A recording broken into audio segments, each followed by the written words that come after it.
Team Pacquiao ta karon. Good morning everyone. So, nice ang fight ni Pacquiao at 46 years old.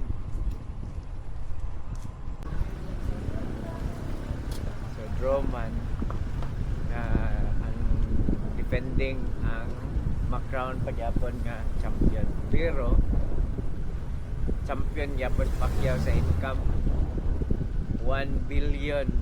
Pwede na sa mudagag president si Manny. Pero mas maitig na siya magdagan. Diba?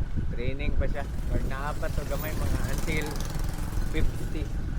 Kaya pa ni Manny mag-fight until 50. Sa akong tanaw sa iyang lihok. Bawa pa siya nag-cramps. Hadlock pa man gyapos Barrios. Katol, di lang gid sa mga bata na kayang kontrahon. Katol na yung kontrahon sa itong mga oldies na pod ng mga sikat pa.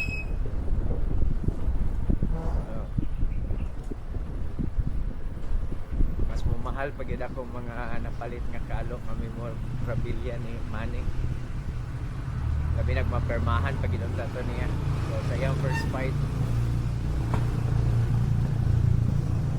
salamat sa Morales.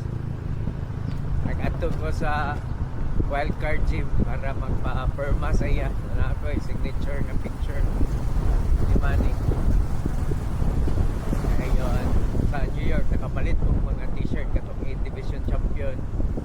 Ayun, naasa ko ay katong Inong Nose na Nike niya nga t-shirt plus mga empty cups niya nga duha ka book akong nakakip.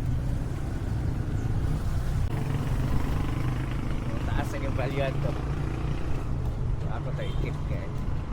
Kaya na yung karoon ako latest Team Pacquiao.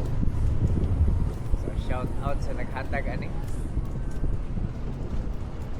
Ali.